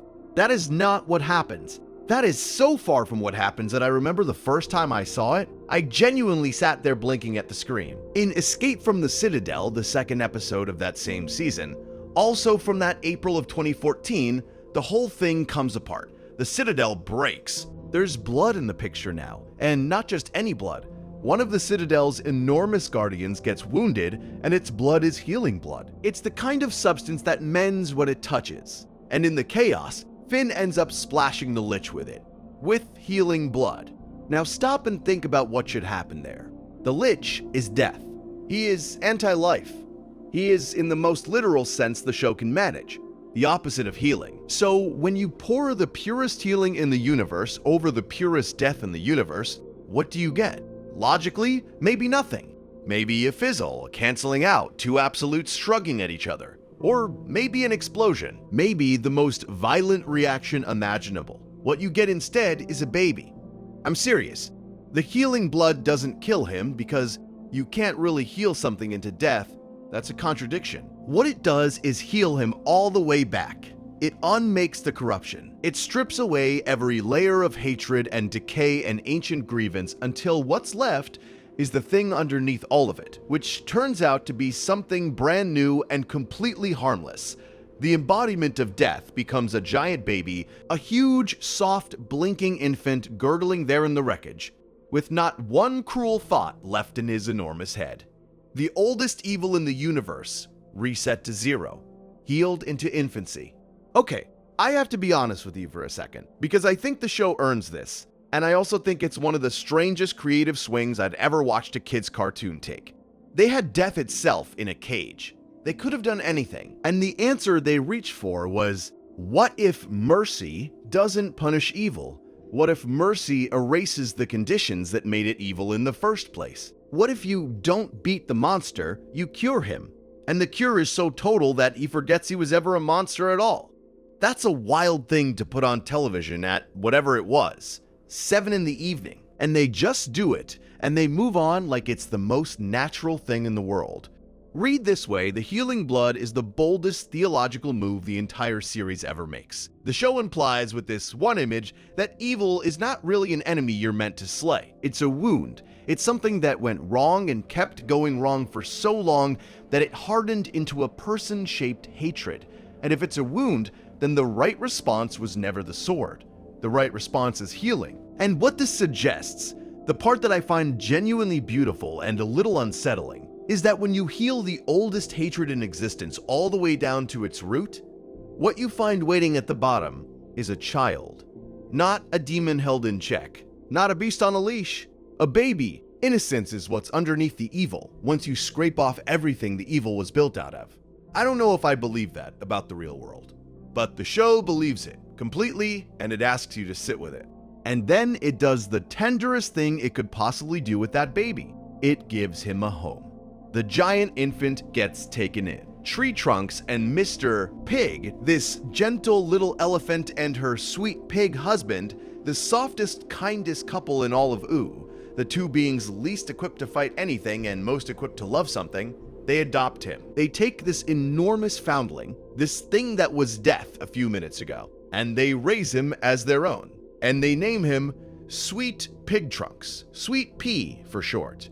I want you to hold on to that name because of where this story started. Remember the very beginning, the giant standing somewhere in Ooo with a sword, the guardian figure I told you we'd come back around to.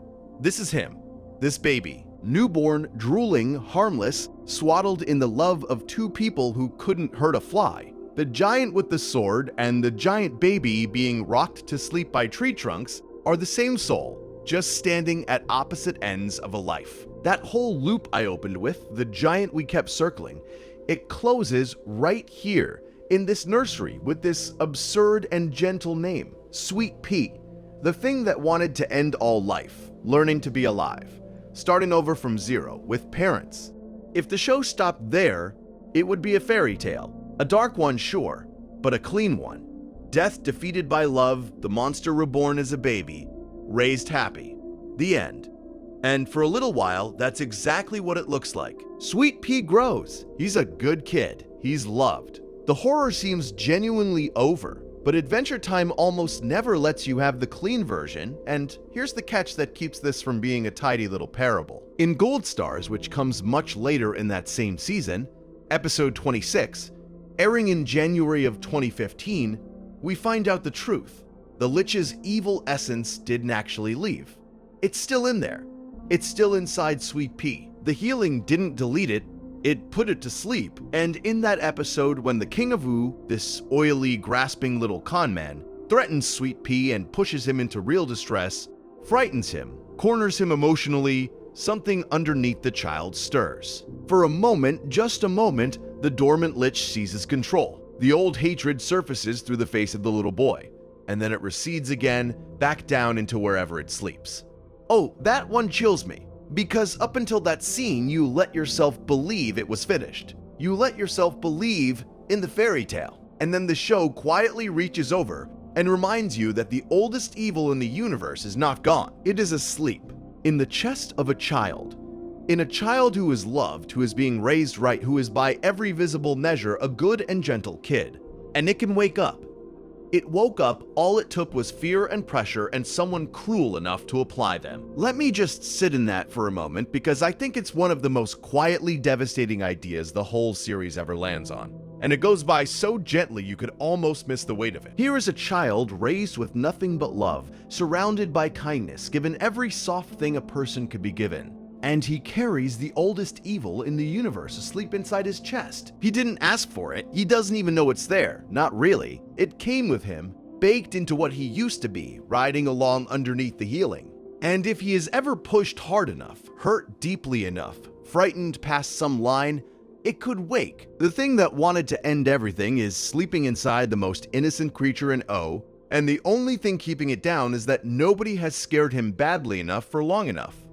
That's the whole margin. That's all that stands between Sweet Pea and the Lich. Love on one side, fear on the other, and a sleeping monster that hears both. Read this way, Sweet Pea literalizes something deeply, almost uncomfortably human. Because we all carry something we didn't choose, some inheritance of anger or fear or cruelty that was poured into us before we had any say in it. Something coiled up in the basement of who we are. Most of us will never name it as plainly as the Lich asleep in a child's chest, but it's there. This capacity for the worst version of ourselves that we did not ask for and cannot simply cut out. And what this suggests, what Sweet Pea makes literal, is that being good was never a thing you finish. It's not a state you arrive at and then get to relax in. It's a refusal, a daily one. You wake up and you choose, again, not to become the thing that's sleeping in you. And then you do it again tomorrow. Goodness, read this way isn't a trophy. It's a practice. It's the choice you keep making quietly with no applause for as long as you live. And that reframes the entire question the story has been chasing from the start, doesn't it? Because for the whole series, the question was, can the Lich be killed? Can you destroy death? How do you finally put down a thing that survives every container? That was the wrong question all along. After Gold Stars, the question changes shape completely.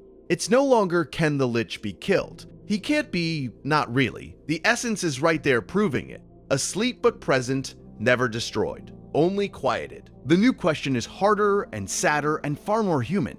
Can a person choose every single day not to become what's inside him? That's it.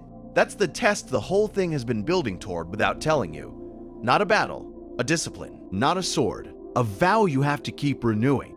Now, I want to be straight with you about what the show actually settles here, because it's tempting to tie this off neatly, and I don't think that's honest. The truth is, the show never tells us whether the dormant Lich in Sweet Pea could one day fully reawaken. It hints, we saw it stir, we saw it grab the wheel for a terrible second, so we know the potential is real and not just metaphor, but whether it could ever come all the way back, take him over completely, return as itself, that's never settled on screen. And fans genuinely disagree about it. Some people are convinced Sweet Pea is cured, that what surfaced in Gold Stars was a last gasp and nothing more. Others think he's not cured at all, just contained, a prison made of love instead of stone. And others land somewhere in the middle and figure the thing is simply sleeping, neither healed nor caged, just dormant, with no guarantee attached. Nothing official ever comes down on one side. The show hands you the ambiguity on purpose, and lets you carry it, which is, honestly, the braver choice. And maybe that ambiguity is the answer to the question I opened with. Do you destroy evil, or do you raise it better? Maybe the reason the show won't pick is that it already showed you don't get to destroy death. That option was never really on the table. The Citadel had him caged, and even that didn't end him. The healing blood didn't end him. Nothing ends him, because he isn't the kind of thing that ends. What you get to do instead is raise it differently. You get to take the oldest hatred in the universe, wash it back down to the helpless, innocent thing underneath, hand it to two of the gentlest souls you can find, and give it a name and a bedtime and a chance. You don't unmake the darkness. You just surround it with enough light and enough love and enough patient daily choosing that maybe it stays asleep. Maybe. That's not a victory. It's a hope. And the show seems to think a hope held carefully is worth more than a victory that was never possible anyway. Which leaves Sweet Pea standing there at the start of a whole life he'll have to keep choosing his way through, and it turns out his story isn't even the strangest thread tangled up in all of this. Because there's one more piece, one last scholar still studying the darkness he came from, a quiet figure called the Whispers, and the question of what a giant chooses to do when he finally decides to stand guard. But before we follow Sweet Pea out into the long, quiet life ahead of him, before we get to the scholar and the giant standing guard, I want to do something we have not really let ourselves do all night. I want to stop and ask plainly what this creature ever actually wanted, because we have watched him lose. We have watched him get healed into a baby and rocked to sleep and handed a gentle name. But we have not sat, you and I, with the want itself, the thing underneath all of it. And I think you cannot understand how strange his ending is until you understand how strange his wanting was. So here is the thing about the Lich that took me an embarrassingly long time to really hear. He did not want a throne. He never once wanted a throne. Think about every other villain you have ever met in a story like this. They want the kingdom. They want the crown, the gold, the worship, the seat at the top of the heap. They want to rule. And ruling, when you look at it, is a profoundly alive sort of wish. You cannot rule an empty room. A throne only means something if there are subjects to sit above, taxes to collect, a people to lord over. Every ordinary villain, underneath the menace, is asking for more life arranged in his favor. More servants, more power, which is just more life bending toward him. The Lich wants the opposite of that. The Lich wants the room empty, and the show is not coy about this. It is not a thing you have to squint to see or assemble from clues. In Finn the Human, the first episode of Season 5, Finn and Jake chase him through a portal and end up in front of Prismo, the Wish Granter, and Prismo just tells them flatly what the Lich asked for. He wished for the extinction of all life. That is the line. Not the conquest of all life, not the rule of all life, the extinction of it. Prismo says it the way you would report the weather, and that calm is somehow worse than any scream could be, because it means the wish was simple enough to grant. He asked for everything to stop, and the machinery of the universe shrugged and said, sure, that can be arranged. Let me just sit with the size of that for a second, because I think we hear the word extinction so often it goes soft on us. We use it for animals, for languages, for old machines, but he meant it whole. He meant every heartbeat in every body on every world, all of it, stilled at once. He did not want to win the game. He wanted to sweep the entire board into the dark, and then sweep away the board. There is no after in his wish. There is no kingdom he gets to enjoy once the smoke clears, because the whole point of the wish is that there is no one left to enjoy anything, including him. That is not ambition. Ambition reaches toward a future. This reaches toward no future at all. Okay, I have to be honest about why this rattles me a little. Even now, even at this hour, it is one thing for a story to give children a villain who is cruel. Cruelty, we understand. We can boo it. But this show, this candy-colored thing about a boy and his stretchy dog, sat down and built a character whose entire being is just the word ending wearing a face. Not a bad king, not a tyrant, the full stop at the bottom of the sentence. That is a genuinely odd thing to hand a kid at bedtime. And I keep turning it over, because here is what I have come to think he actually is, and I will mark this clearly as my reading and not as anything the show states outright. The Lich is not a person who happens to be evil. He is death itself, given just enough shape to want. He is the embodiment of the one thing every living creature is quietly running from. And the show treats him that way. It does not score his scenes like a fight. It scores them like a cold coming into the room. The color drains, the music goes low and patient. The other villains in ooh, scheme, and posture, and get their comeuppance. And you laugh at them. Nobody laughs at the Lich. He moves through the story the way death moves through a life, slowly, certainly, without hurry, because he has all the time there is and he knows it. And that, I think, is the key to the whole strange thing he promises. Listen to how he actually talks when he finally speaks to Finn directly. In Escape from the Citadel, the second episode of Season 6, before everything falls apart, he looks at the boy and tells him he is alone, that there is only darkness for him and only death for his people. He says he will sail to 1 billion worlds until every light has been extinguished. And then the line that I cannot shake. He says, "I am the end, and I have come for you. Not I am your enemy, not I am your doom. I am the end." He names himself as a destination, as the place all of it was always headed. And the thing he is selling, underneath the dread, is stillness. That is what I finally understood. He is offering quiet. He is offering an end to the whole exhausting business of being alive, the wanting and the losing and the fearing and the trying again. Every light extinguished, every voice gone soft, a universe with nothing left in it to ache. When he says he is the end, part of what makes him terrible is that some tired, midnight part of all of us understands the appeal of an end. The promise of no more striving. The deep, smooth, dreamless quiet. He is not just a monster threatening noise. He is a monster promising silence, and silence to anyone who has ever been worn all the way down does not only sound like a threat. Sometimes it sounds like rest. That is the trap of him. That is why he is scarier than a thing with claws. So you take all of that, this will toward total stillness, this living embodiment of the full stop, this creature whose deepest wish is a universe so quiet that not even he is left in it to hear the quiet. And you remember where we just left him, drooling, swaddled, blinking up at tree trunks with no thought in his head at all. And the contradiction starts to glow, doesn't it? The thing that wanted everything to stop has been handed instead a beginning. The full stop has been turned back into a first word. We spent this whole stretch asking whether you can destroy a thing like that, and I think the harder, truer question is the one his wanting forces on us. What do you even do with a creature whose only desire is the one thing you can never let him have, and can never quite kill in him either? You cannot reason with the wish for nothing. You cannot bargain with it. You can only, maybe, slowly, teach it to want something else instead. And just when I think I have finally taken his measure, just when I think I understand the shape of what he wanted and why, the story leans in close, the way it always does right when you have gotten comfortable, and tells me I have not gotten anywhere near the bottom of him yet. There is one last secret about him, the oldest one and the strangest one, and it is the secret that quietly explains why he did all of it, every single piece of it. So stay with me down here in the quiet a little longer, because I want to tell you what death itself believed in. I want to tell you what the thing that wanted to end all life was actually praying to while it tried. We have to go to one of the deepest, most obscure layers for this, the kind of line you could watch the whole show and let slip right past you. It comes late in the series, in an episode called Whispers, where what is left of the Lich, worn down almost to nothing, says something about himself that recolors the entire story we have been telling tonight.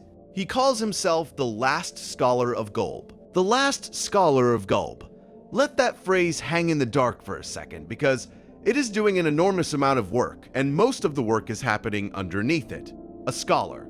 Not a soldier, not a king, not a force of nature. A scholar. Someone who studies. Someone who learns a thing deeply and gives their life over to it. And in that one line, he reveals his devotion, openly, plainly, after all these years of us only feeling it around the edges. He is not the top of the pyramid after all. He is not the final answer to the question of what is the worst thing in this world. He is a student. He has a teacher. He looks up at something. And think about that word last for a moment too, because it is the loneliest word in the whole phrase. Not a scholar. Not one of Gulb's scholars.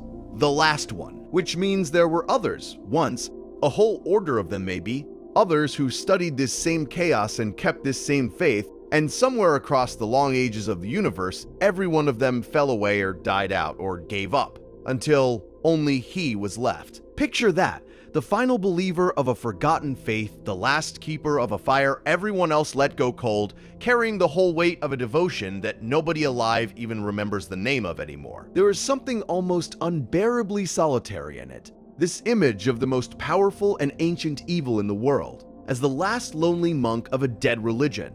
still saying the prayers in an empty temple long after the congregation has turned to dust. And the prayer he keeps saying, the only one he knows, is the ending of everything. And sit with what kind of statement that is, because it is not a threat and it is not a boast. It is a confession of faith, the most powerful and ancient evil the show ever gave us, telling you, almost quietly, that he is not the top of anything.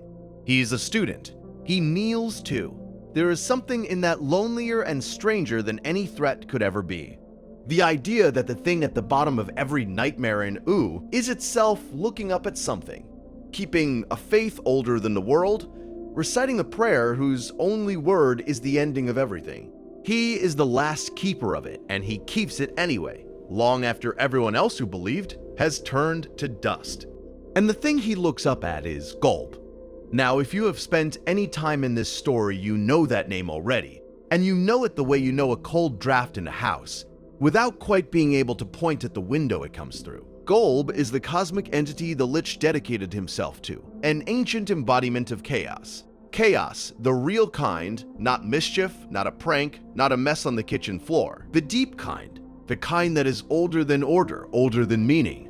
The formless thing underneath everything that has a shape. And the Lich, this soul that predates creation, this will toward the extinction of all life, turns out to have spent his whole unimaginably long existence as Gulb's faithful student.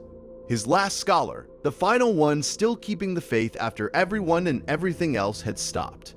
And here is where it all locks into place. Here is the worship loop finally closing, the thing I told you several chapters ago to tuck away and carry with you. Remember how strange his hunger always felt. Remember how I kept saying that his appetite for ending things had the shape of prayer, that there was something reverent in it, something that edged past appetite into devotion, and that the word devotion was a very strange word to use for a creature of pure death. Well, this is why. This is the answer to that feeling. His crusade for extinction was never just hunger. It was reverence. It was an act of worship. Walk through the logic with me slowly, because it is genuinely beautiful in a terrible way. Gulb is chaos. Gulb is the formless, the unmade, the absence of all structure. And what is the single greatest source of structure and order in the entire universe? Life. Life is the most stubborn, intricate, self-organizing pattern there is. Life takes loose matter and arranges it into cells, into bodies, into thoughts, into kingdoms, into psalms. Life is order fighting back against the dark, over and over, refusing to come apart. So if you are devoted to chaos, if your whole faith is the worship of the formless, then life is the great offense. Life is the insult. Every living thing is a little knot of order spitting in the face of the chaos you adore.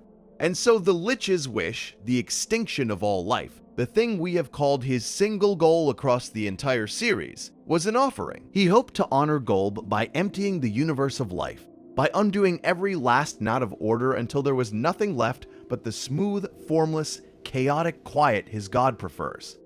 He was not trying to win anything. He was trying to make a gift. He wanted to hand Gulb a finished, emptied universe, swept clean, the board cleared, the way a devout person might want to hand their god a perfect and spotless temple. The end of everything was meant to be a prayer said with the whole cosmos as its words. And I have to stop and tell you what I think this does to him. Marked very clearly as my reading and not as anything the show states outright. Revealing the Lich as a worshipper recontextualizes him completely. For the whole story up to here he has been a force, the apex of dread, the embodiment of death, the thing the music changes for. And now, suddenly, he is a follower, he is a believer. Even cosmic death, it turns out, had a god. Even the largest darkness in this candy-colored world was looking up at something larger and trying to please it. And that, read this way, makes him almost tragic. He stops being a force and becomes a zealot, someone who gave absolutely everything, every age, every body he ever wore, every life he ever snuffed out, to a chaos that did not need him and did not love him back. He is faith all the way down. And there is something so much sadder about a fanatic than about a monster. Because a fanatic believes. A fanatic thinks the ending means something.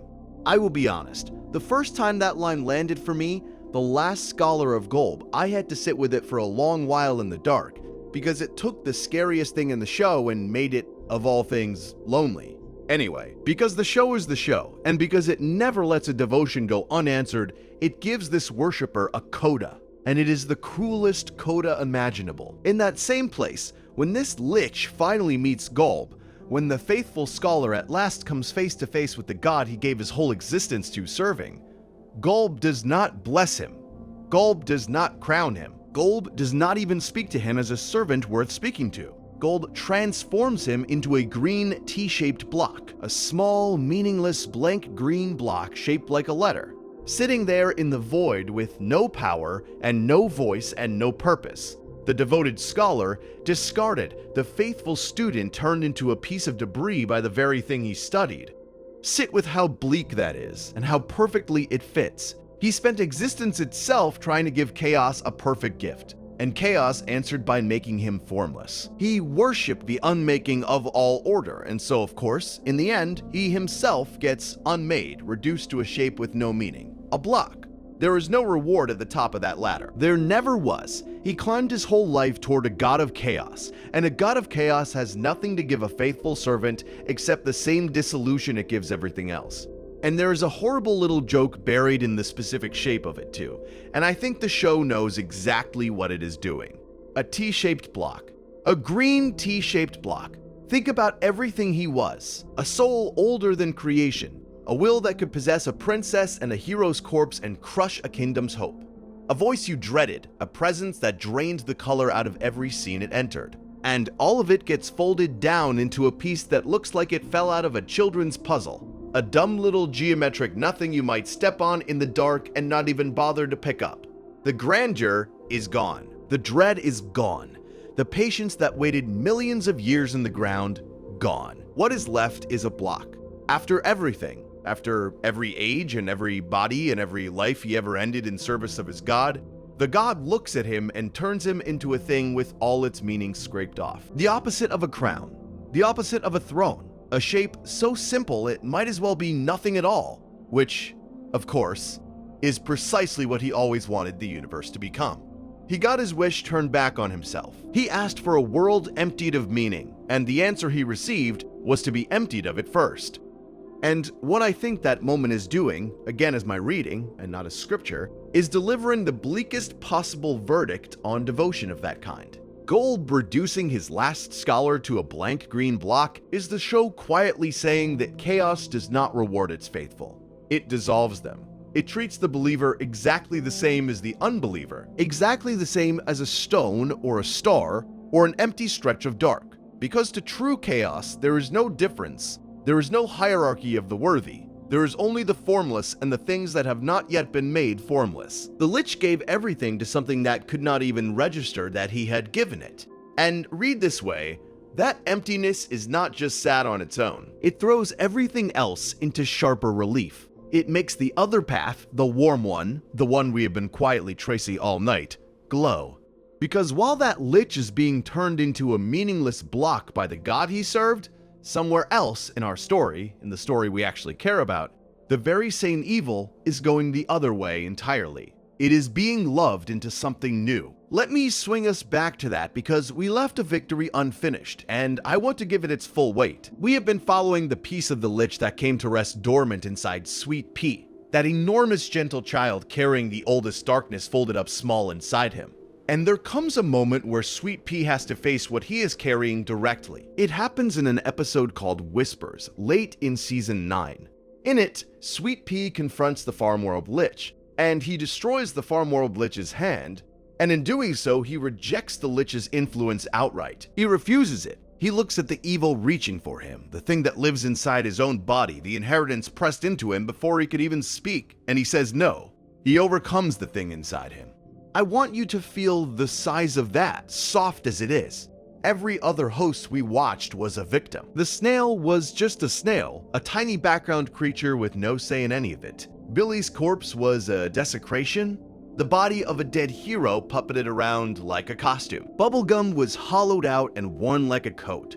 Her warm voice turned cold and wrong from the inside. None of them got a choice. The Lich took them, used them, discarded them, and the only way out was always someone else fighting from the outside to drive the spirit loose, a friend, with a sword, a charm, a sweater. Somebody on the outside doing the saving. The host was never the one who won. The host was just the battleground.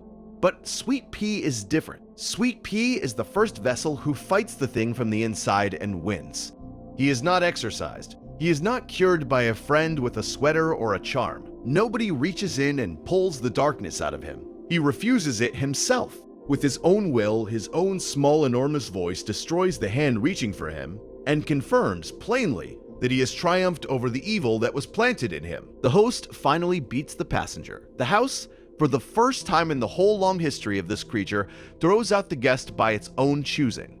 And I think that is why the choice matters so much, why it is the hinge the entire ending swings on. Marked as my reading. The Lich never had a choice about what he was. He fell from the sky already made of ending. He was poured into the world as a finished evil, devoted before he could ever decide to be. But Sweet Pea, carrying that very same evil, gets to decide. He gets handed the oldest darkness in existence as an inheritance he never asked for, the thing inside him whispering the way it whispered to everyone. And instead of being warned by it the way the others were warned, he turns and looks at it and says no. That refusal is something the Lich himself was never given the chance to make. The student of Golb never got to choose his god, Sweet Pea does, and he chooses the other thing entirely. And that brings us all the way back around, all the way to the very first image I gave you, the one I opened this whole long night on, which you can now finally see in full. 1,000 years on, in the series finale, the episode called Come Along With Me, we are shown Sweet Pea grown up. Not a child anymore, a massive adult figure, a colossal and gentle giant moving across the land of U, with the night sword resting in one enormous hand. A hero, a guardian, someone who protects U and everything alive in it. That figure, that quiet towering protector walking over the hills like weather. He is the Lich, not a separate creature, not a stranger who took the Lich's place, but the same essence, the same ancient evil that fell from the sky in a comet before there was a world, the same will that wanted every heartbeat in the universe to fall silent at once, the former end of all life standing 1,000 years later as its guardian. The thing that wished everything out of existence now spends its days making sure existence is safe. He carries a sword now not to clear the board, but to defend the pieces still standing on it. The embodiment of death grew up into one of U's protectors. The monster who wanted nothing to exist exists, at last, as a hero. So let me finally answer the question I asked you all the way back at the beginning, the one that has been hanging over every chapter, gently, the way you answer a question to someone who is nearly asleep. The question was, how does the Lich end the story not destroyed but transformed into a beloved giant child who grows into a guardian? Can evil that ancient ever truly be unmade, or only loved into dormancy? And here is what I think the show is telling us, marked clearly as my reading. You cannot kill what predates creation. It is right there in the oldest fact about him, the one we started with. His soul is older than the world. You cannot destroy a thing like that, not really, not ever. Billy could only freeze it in amber. Finn could only shatter its bodies. Death does not die, that was always the whole point. So the show stops trying to kill it, and it does something else instead. It changes what the evil serves. That is the trick. That is the entire secret of the ending. The Lich served extinction. He served chaos, he served Golb, he served the unmaking of all order, and that devotion turned him into the worst thing in the world. Sweet Pea serves protection. He serves He serves the living. He serves the keeping safe of all the fragile little knots of order that the Lich once wanted to undo. Same soul, same ancient essence, the very same one, carried forward unbroken. The only difference between them, the entire difference, is what they were taught to love. The Lich was taught by a god of chaos to love the ending. Sweet Pea was taught by a mother who took him in and a world that gave him a name to love the keeping. And so the same essence that ended one universe now guards another, and the only thing that changed was the direction its devotion points. Which means the answer to the question is not destruction. It never was. It is care. The only force that ever beat death in this entire show was care. Not a weapon, not a spell, not a legendary gauntlet, not a hero's strength. A sweater somebody knit because they like to kid a lot. A mother who chose to raise the evil as her own child instead of trying to kill it. A name given to something that had only ever been called death. That is the whole arsenal. That is everything that ever worked against the oldest darkness in the world. A sweater, a mother, a name. The Lich was never truly killed. He was loved into something new, slowly, patiently, over 1,000 years, by people offering him the one thing his god never could, which was tenderness.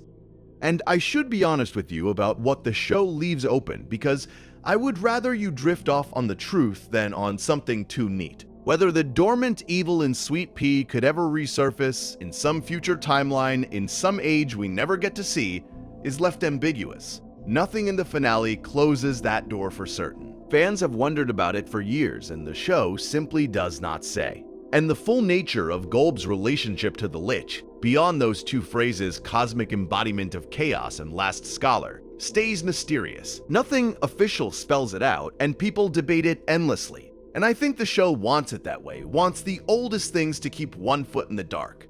But sit with the shape of it anyway, the full circle of it. As you let yourself go heavy, a soul of pure ending falls out of the sky before the world begins. It waits in the ground for millions of years. It wears a snail, a hero's corpse, a princess, a child. It is frozen in amber, burned by affection, locked out by a charm, defeated and never destroyed. It worships a god of chaos who dissolves it into a meaningless block. And then, on a different branch of the story, the very same essence is held in someone's arms, and named and raised and loved, and 1,000 years later it walks the hills of Uu as a gentle giant with a sword, guarding the very life it once came to erase. Even the oldest darkness, it turns out, can be raised toward the light. Not killed, not unmade, just turned, slowly, patiently, lovingly, to face the other way. And so, the last thing left to do, now that we know what Death believed in and what finally changed its mind, is to sit together for a moment with what all of this was really about, underneath the candy and the comets and the green fire, which is where I want to take you next. So let me bring us all the way back around now, gently, to where we started. 1,000 years in the future, a colossal and gentle figure walks across the land of Uu, the night sword resting in one enormous hand, a quiet guardian moving over the hills like weather. That is the exact image we opened on tonight. But you are not the same person looking at it now. When we first stood here, he was just a mystery, a giant with a sword and a strange sadness about him. Now you know his whole name. Now you know the road.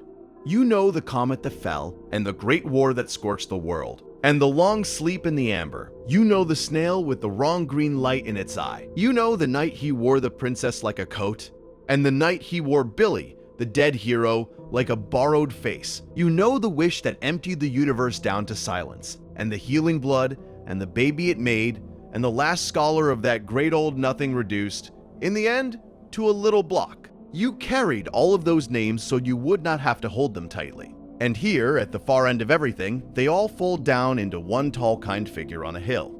So let me answer the question I asked you at the very beginning, plainly the way I would say it to you across a quiet table.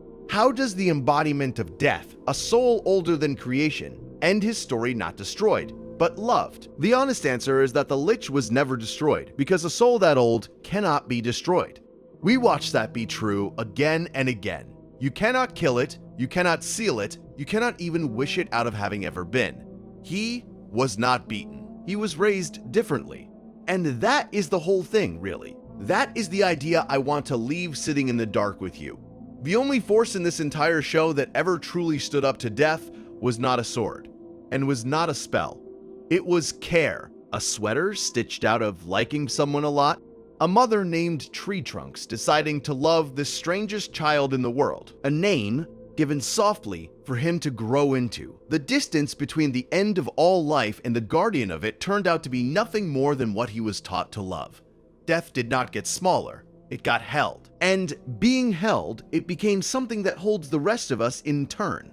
So here is your thought to fall asleep on. Whatever in your own life feels too old or too heavy to ever be undone, you do not always have to undo it. Sometimes you just keep it warm until it stops being the thing it was.